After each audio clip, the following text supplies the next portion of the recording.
Maaari mong makamit ang kahit anong bagay na tunay mong ninanais. Kahit na sa ngayon ay tila isa iyong kabaliwan. Maaari kang makaalis sa isang utang na hindi mo na alam kung paano babayaran at magsimulang kumita ng humigit kumulang 5 milyong piso bawat taon. Maaari mong baguhin ng buo ang iyong buhay pinansyal, kahit wala kang diploma, kahit wala kang swerte, at kahit wala kang dating karanasan. Ngayon, huminto ka muna at pag-isipan mo ito kasama ko, kung karamihan sa mga tao ay hindi masaya sa buhay na mayroon sila. Kung halos lahat ay nabubuhay sa otomatikong gawi, pinagpapaliban ang kanilang mga pangarap at paulit-ulit na inuulit ang parehong pagkakamali. Bakit kakaunti lamang ang tunay na nakakapagbago ng kanilang buhay? Madali lang ang sagot. Dahil halos walang nakakaunawa kung ano talaga ang tinatawag na paradigma. At kung hindi mo ito mauunawaan, mananatili kang natatali sa dati mong estado, kahit pa araw-araw kang nanonood ng ganitong klaseng video. Ngayon, kung gagawin mo mismo ang ipapakita ko sa iyo ngayon, posible mong mabago ang iyong mga resulta sa loob ng 30 araw. Tandam ko pa ang unang pagkakataon na natanggap ko ang maliit na kartang iyon. Nakakahiyaman pero napakasimple nito. Isang pirasong papel lamang. Doon ko isinulat ang gusto ko, kumita ng humigit kumulang 1.2 milyong piso. Sa panahong iyon, parang kahibangan ang ganong hiling, gaya ng isang tao ngayon na nagsasabing gusto niyang kumita ng 50 milyong piso kada buwan.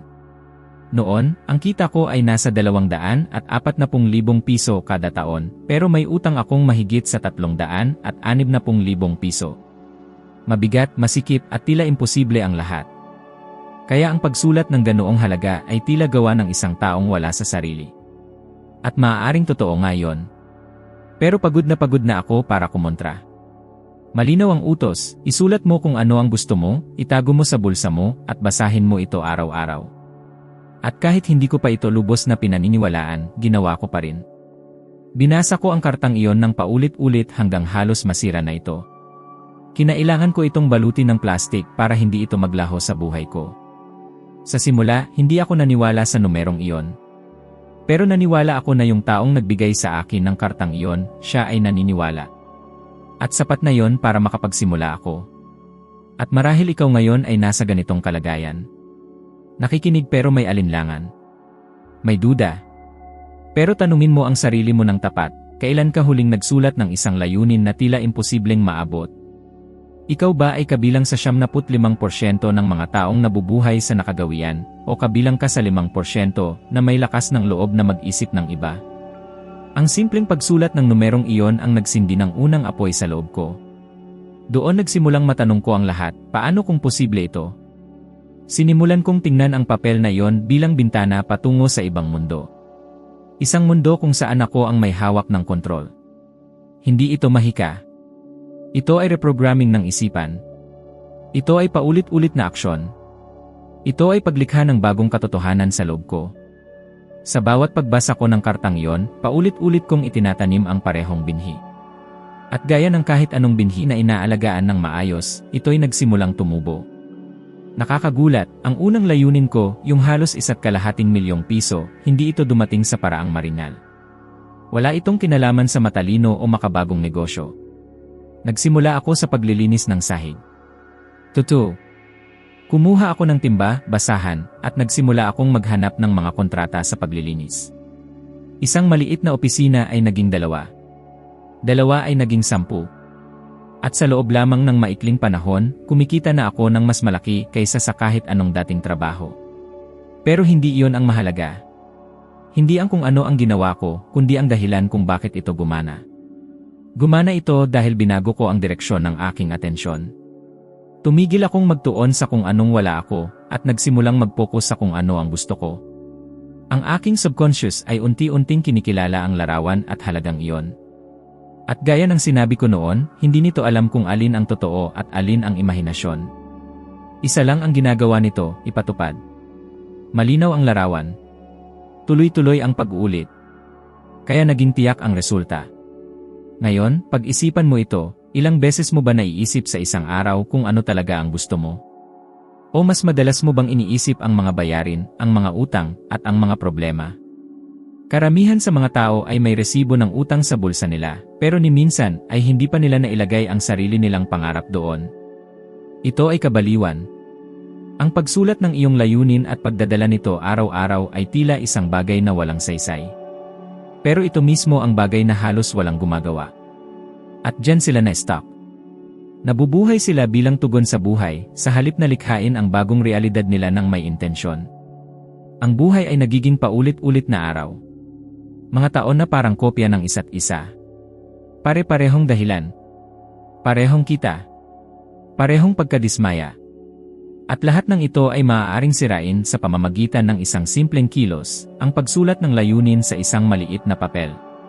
Hindi lang ito basta pagsusulat. Ito ay pagdedesisyon na ialay ang sarili sa isang panibagong bersyon ng iyong pagkatao. Isinusulat mo ang isang halaga na, sa ngayon, tila imposibleng abutin. Pero bukas, nagsisimula na itong magmukhang posible.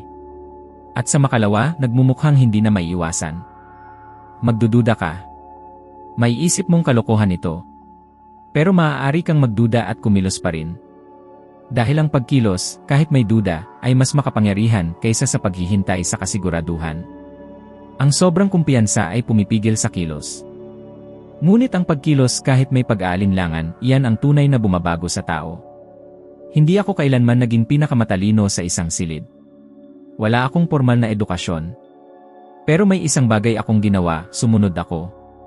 At kung mayon ay maaari kitang titigan sa mga mata at iabot sa iyo ang parehong maliit na karton na yon, sa parehong payak na paraan kung paano ko ito unang natanggap, sasabihin ko lang, isulat mo kung ano ang gusto mo.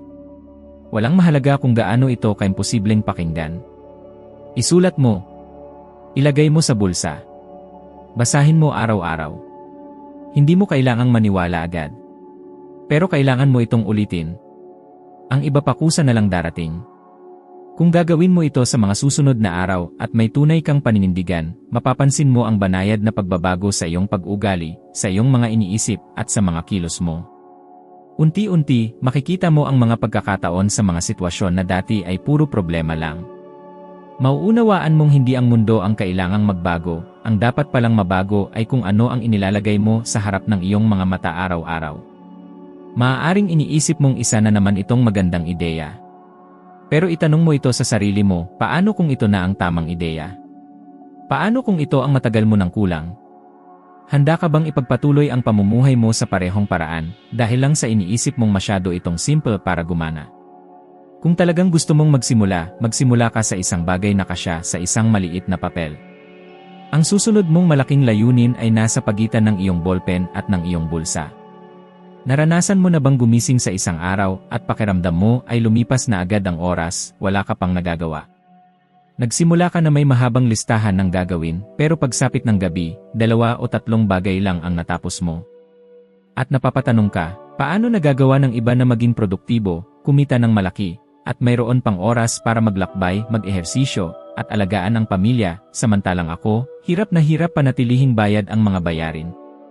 Natanong ko rin yan sa sarili ko, habang pinapanood ko ang iba na lumalago sa buhay, habang ako'y abalang-abala pero walang tunay na pag-usad.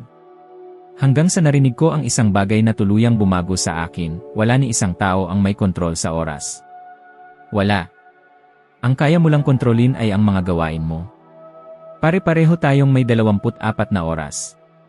Ang kaibahan ng isang taong kumikita ng humigit kumulang 700,000 piso kada taon at ng isang taong kumikita ng humigit kumulang 70 milyong piso ay kung paanong ginagamit nila ang parehong 24 na oras.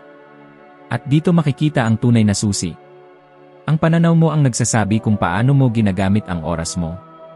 Ito ang nagpapasya kung magigising ka ba ng maaga para gawin ang mahalaga o pipindutin mo ang snooze ng maraming beses. Ito ang nagpapasya kung uunahin mo ba ang mga bagay na maglalapit sa iyo sa pangarap mo o kung mawawala ka sa dami ng mga bagay na tila mahalaga pero hindi ka naman talaga dinadala kahit saan. Naalala ko ang almusal ko noon kasama si Earl Nightingale. Isa siya sa pinakaorganisadong tao na nakilala ko. Hindi siya kailanman nagmamadali pero laging may nagagawa na parang imposible para sa iba. Tinanong ko siya, Earl, paano mo napapamahalaan ang oras mo ng ganito kagaling? Tumingin siya sa akin ng kalmado at sinabing, Bob, wala namang nagmamay-ari o nakakapamahala ng oras. Ang kaya mong pamahalaan ay kung ano ang ginagawa mo sa oras mo. Parang tinamaan ako noon. Pinipilit kong makuha ang mga resulta mula sa oras na hindi ko man lang alam gamitin. Abala ako pero hindi produktibo. Sumusunod lang ako sa daloy ng araw. Hindi ako ang nagdedesisyon kung ano ang gagawin ko sa araw na yon. Kaya gumawa ako ng isa sa pinakamadali pero pinakamakapangyarihang desisyon sa buhay ko, gumising 1 oras na mas maaga araw-araw. Hindi para habulin ang kaguluhan, kundi para mag-aral, mag-isip, magplano, at kumilos ng may layunin. 1 oras ng pag-aaral kada araw. Alam mo ba kung ano ang halaga niyan sa loob ng 1 taon? 365 oras.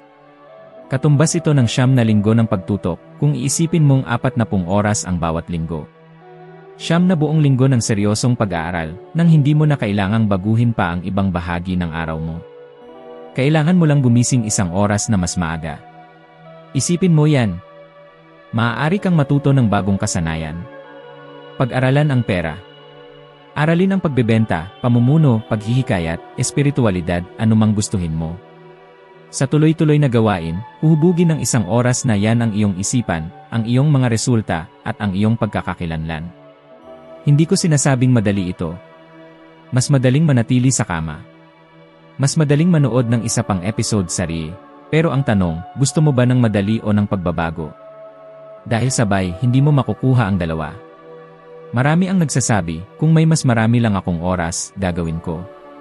Pero hindi yon totoo.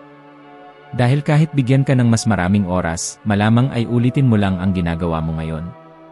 Dahil hindi ito tungkol sa oras. Ito ay tungkol sa iyong mga prioridad. At sino ang nagtatakda ng mga prioridad mo? Ang iyong pananaw sa mundo. Gusto mong malaman kung gaano pinahahalagahan ng isang tao ang kanyang kinabukasan? Tignan mo kung paano siya gumamit ng mga unang oras ng kanyang araw. May mga taong paggising pa lang ay pasok agad sa gulo, sumasagot ng mga mensahe, nagmamadali kahit saan. Pero may iba na gumigising bago pa ang lahat, nagmumuni-muni, nagsusulat ng mga layunin, nagbabasa ng mga aklat na nagpapalalim ng pag-isip, at gumagawa ng mga desisyong may kamalayan. Sa tingin mo ba, aksidente lang na ang pinakamahuhusay na leader, atleta, at negosyante sa mundo ay maagang gumigising? Hindi ito uso. Ito'y kamalayan. Panloob na disiplina. At heto ang isang bagay na maaaring hindi mo pa napagtatanto, ang paraan ng paggamit mo sa oras ay refleksyon ng kung gaano mo nirerespeto ang sarili mo. Kung inuubos mo ang oras mo sa paulit-ulit na abala, sa pag-aantala, sa mga palusot, sa totoo lang, sinasabi mo sa sarili mo na hindi ka naniniwala sa sarili mong potensyal. Na hindi mo pinaniniwalaang ang oras mo ay mahalaga. Pero nasubukan mo na bang isipin kung gaano kalaki ang pwedeng magbago sa mundo mo kung gagamitin mo ang oras mo ng mas matalino? Gaano kaya kalaki ang pwede mong kitain? Gaano kaya gaganda ang mga relasyon mo? Gaano kalaki ang pwedeng magbago sa iyong kalusugan? Gusto mo bang kumita ng mas malaki? Simulan mong pag-aralan kung paano mag-isip ang malalaking negosyante. Nais mo ba ng mas malawak na kalayaan? Aralin mo kung paano pinaplano ng mga produktibong tao ang kanilang araw-araw. Gusto mong magkaroon ng mas maraming enerhiya? Gamitin mo ang umaga mo para alagaan ang iyong katawan at isipan. At ang lahat ng ito ay nagsisimula sa 1 oras lamang. 1 buong oras. Nariyan na ang oras.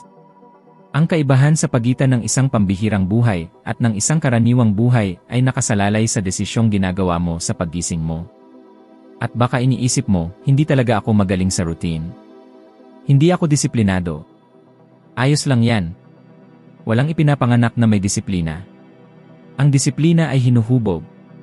Nabubuo ito mula sa maliliit na pangakong tinutupad mo para sa iyong sarili. Isa dyan ay pwedeng magsimula bukas ng umaga. 1 oras lang. Gumising ka. Bumangon. Mag-aral. Mag-focus. Gawin mo ito sa loob ng 7 araw. At saka mo sabihin sa akin kung ikaw pa rin ba ang dating ikaw. Kung paano mo ginagamit ang iyong oras ang siyang humuhubog sa kung sino ka magiging. At ang kung sino ka ay siyang humahatak ng kung ano ang darating sa'yo. Kung nais mong makaakit ng kasaganaan, kailangan mong maging taong tumutugma sa ganong antas ng enerhiya. At ang unang hakbang ay ang kontrolin ang iyong araw. Ang kontrolin ang iyong oras. Sa'yo na ang oras. Ang tanong ay, ano ang gagawin mo rito simula ngayon? Natanong mo na ba kung bakit parang lagi kang tumatama sa hindi nakikitang kisami kahit gaano ka pa magpursige? Parang may humaharang na hindi ka makatawid sa isang tiyak na antas ng kita, tagumpay, o tiwala sa sarili. Minsan gumaganda ng kaunti ang takbo, minsan pa nga ay parang may malaking pagtalon pero maya-maya, balik ka na naman sa dati. Sa parehong routine, parehong sweldo, parehong limitasyon. May tawag dyan. At hindi ito malas. Hindi rin ito kakulangan sa pagkakataon. Ang tawag dyan ay paradigma. Ang paradigma ay parang programang tumatakbo sa likod ng iyong isipan. Isa itong sistemang hindi mo man lang namamalayang gumagabay sa mga kilos mo, desisyon mo, at reaksyon mo sa mundo. At ang nakakakilabot? Hindi mo ito isinulat. Iba ang nagprograma nito. Galing ito sa pamilya mo, mga guro, mga balita, at mga karanasang hindi mo naman pinili. At ang code na yon, na itinanim noong matagal ng panahon, ay gumagana pa rin hanggang ngayon, at hinahawakan ang buhay mo na parang naka-autopilot. Napagtanto ko ito kahit na kumikita na ako ng mahigit $1,000,000 sa loob ng isang taon, halos ₱70,000,000 kada taon sa pera sa Pilipinas. At kahit ganoon, padalos-dalos ako pagdating sa pera. Ginagasta ko ng walang isip. Hindi ako marunong humawak. At ang mas nakakagulat, hindi ko pa nga naiintindihan kung paano ako nakarating sa ganoong tagumpay. Para bang nadapa lang ako at biglang napunta roon. At kahit na malaki ang kinikita ko, pakiramdam ko parang pwede itong mawala anumang sandali. Para bang may parte ng sarili ko na naniniwala pa rin hindi ako karapat-dapat sa tagumpay na yon. Doon ko na-realize, hindi sapat na baguhin ang mga resulta. Kailangan kong baguhin ang pinagmumulan ng mga resulta. Ang pinakapinagmulan, ang aking paradigma. At hindi ka naiba sa akin. Baka iniisip mong kailangan mo lang ng isa pang kurso, isa pang sertipikasyon, isa pang tsansa. Pero sa totoo lang, ang kailangan mo ay isulat muli ang hindi nakikitang programang kumokontrol sa mga kilos mo. Hindi ka kulangan ng talino ang humahadlang sa'yo, kundi ang paniniwalang meron ka tungkol sa sarili mo, sa pera, at sa kung anong posible. Ilang beses ka na bang nagkaroon ng magaling na ideya at bago mo pa man simulan, narinig mo na yung maliit na boses sa loob ng utak mo na nagsasabing, hindi ito para sa akin, siguradong papalpak to, hindi ako ganyang klase ng tao. Hindi ikaw ang boses na yan. Iyan ang paradigma mo na lumilitaw. Ginagawa niya yan kasi ganoon siya na programa para panatilihin kang nasa kung nasaan ka ngayon. Comfortable. Pamilyar. Kahit pa kapalit nito ay isang buhay na puno ng pagkadismaya at kakulangan. At ang mas malala, nagsisimula ito ng maaga. Bata ka pa lang, lahat ng naririnig mo ay diretsong pumapasok sa iyong isipan, walang filter. Marumi ang pera, mayayabang ang mayaman, kailangan mong magpakahirap para may makamit, matalino si ganito, ikaw hindi. Ang mga linyang ito ay naging mga tunay na paniniwala. At lumaki kang parang batas ang mga ito. Lumaki ako na sinasabihang mahirap ang mundo, mahirap ang buhay, at para lang sa ilan ang tagumpay. Nakita kong nagtitipid ang mga magulang ko sa pagkain, iniipon ang bawat sentimo. Lumaki ako sa mundong puno ng kakulangan. At naging bahagi ito ng pagkatao ko, parang hulmahan. At kahit gusto ko ng ibang buhay, hinihila pa rin ako pabalik ng hulmahang iyon. Dahil ang isipan sa ilalim ng kamalayan ay hindi nakikipagtalo. Paulit-ulit lang ito. At kung hindi mo alam ito, ubos ang buhay mo kakapilit manalo gamit ang maling armas. Basa ka ng basa. Kuha ka ng kurso. Trabaho ka ng trabaho. Pero walang saysay ang lahat ng ito kung hindi mo babaguhin ang programang gumagabay sa iyong mga desisyon. Dahil hindi kung anong alam mo ang mahalaga, kundi kung anong ginagawa mo sa alam mo. At ang ginagawa mo ay laging ginagabayan ng paradigma mo. Napansin mo ba na may mga taong tambak ang diploma, galing sa pinakamahusay na mga universidad, pero habang buhay na naghihirap? Samantalang may iba, kahit walang formal na edukasyon, ay nakapagtatayo ng sarili nilang imperyo. Hindi ito tungkol sa talino. Ito ay tungkol sa programang nasa isipan. Ang lohikal na isipan ay nag-imbak lang ng kaalaman. Ngunit ang damdaming bahagi ng ating isipan ang siyang tunay na namumuno sa ating mga kilos. At ang mga kilos mo ang siyang lumilikha ng mga resulta sa iyong buhay. Ngayon, isipin mong nais mong baguhin ang iyong kalagayang pinansyal. Gumawa ka ng plano, nagtakda ng mga layunin, nagsimulang bumuo ng mga bagong gawi. Ngunit hindi nagtagal, nahuli mong sarili mong ipinagpapaliban ang mga gawain, sinasabotahi ang iyong sarili, iniiwasan ang mga mahahalagang desisyon. Bakit? Dahil ito'y salungat sa nakasanayang pananaw o programang gumagabay sa iyong isipan. Nilikha mo ang isang bagong ideya, ngunit hindi ito tugma sa lumamong pag-isip. At ang banggaan ng dalawang ito ay nagdudulot ng hindi komportableng pakiramdam. May takot. At sa puntong ito, karamihan ng tao ay sumusuko. Hindi dahil wala silang kakayahan, kundi dahil nanaig ang lumang programa. Ang sikreto ay maunawaan na ang pakiramdam ng pagkailang ay palatandaan na ikaw ay nasa tamang direksyon. Nangangahulugan itong inuuga mo ang lumang sistema. Ginugulo mo ang zone ng iyong kaginhawaan. At diyan ka dapat magpatuloy. Dahil kapag paulit-ulit mong hinahamon ang isang lumang pananaw, ito ay humihina. At sa huli, maaari mo itong palitan ng panibago, isang pananaw na magtutulak sa iyo pasulong, hindi maglilimita sa iyo. Paano ito gawin? Una, kailangang tukuyin kung aling pananaw o programa ang kumokontrol sa iyo. Paano? Sa pamamagitan ng pagmamasid sa iyong mga resulta, ang iyong kinikita, kalusugan, pagtingin sa sarili, at mga relasyon. Lahat ng ito ay salamin ng kasalukuyan mong isipan. Pagkatapos, bumuo ng bagong modelo ng sarili. Isang panibagong imahe. Isang bagong gawin na inuulit araw-araw hanggang maging natural na ito sa iyong kilos. Huwag kang palilinlang, ang pagbabago ng pananaw ay hindi magaan. Ngunit possible ito. Madali itong maunawaan pero nangangailangan ng disiplina. Kailangang ulit-ulitin ang bagong gawi hanggang ito ay maging dominante. Kailangan mong maging matatag kahit mukhang kakaiba ito, kahit hindi ka nauunawaan ng mga tao sa paligid mo. Tandaan mo, ang lumang pananaw ay naitanim sa iyo nang hindi ka tinatanong. Pero ang bago, ikaw mismo ang may pasya. At dahil dito, ikaw ay may kapangyarihan. Kapag binago mo ang iyong isipan, hindi lang kilos mo ang nagbabago. Maging ang pananaw mo sa mundo ay nag-iba. Nakikita mong oportunidad ang mga dating hadlang. Nagbabago ang pananalita mo. Nag-iba ang mga taong malapit sa iyo.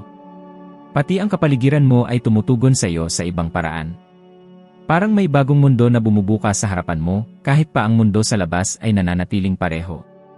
Kung nais mong magsimula, unahin mong pakinggan ang iyong mga saloobin. Ano ang sinasabi mo sa sarili mo kapag nag-iisa ka? Ang mga linyang ito ba ay nagbibigay lakas sa iyo o nagpapababa? Kung ikaw ay nabibigatan, oras na upang palitan ang musika sa iyong isipan. Dahil habang isa pa rin ang awit na iyong pinakikinggan, iisa rin ang sayaw na iyong ginagawa. At malamang ito'y sayaw na paikot-ikot lang. Hindi ka nakakulong sa buhay na meron ka ngayon. Nakakulong ka sa paraan ng pag-isip na itinuro sa iyo noon. Pero ang magandang balita, maaari mong baguhin ang programang iyon. Hindi ikaw ang iyong nakaraan. Hindi ikaw ang sinabi ng iba na ikaw ay ganoon.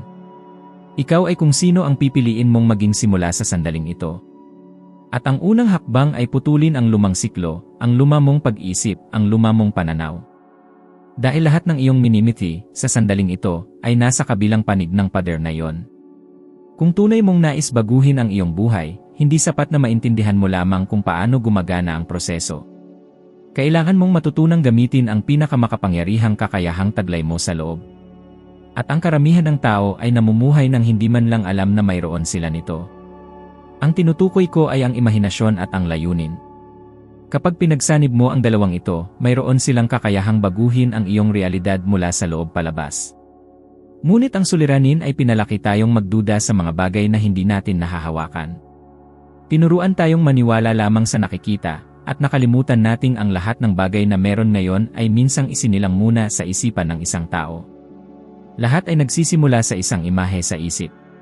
Ang upuang inuupuan mo ngayon, ang damit mong suot, ang screen na tinitignan mo, lahat ng ito ay una munang nabuo sa isip bago naging realidad. Ang paglikha ay palaging nagsisimula sa hindi nakikita.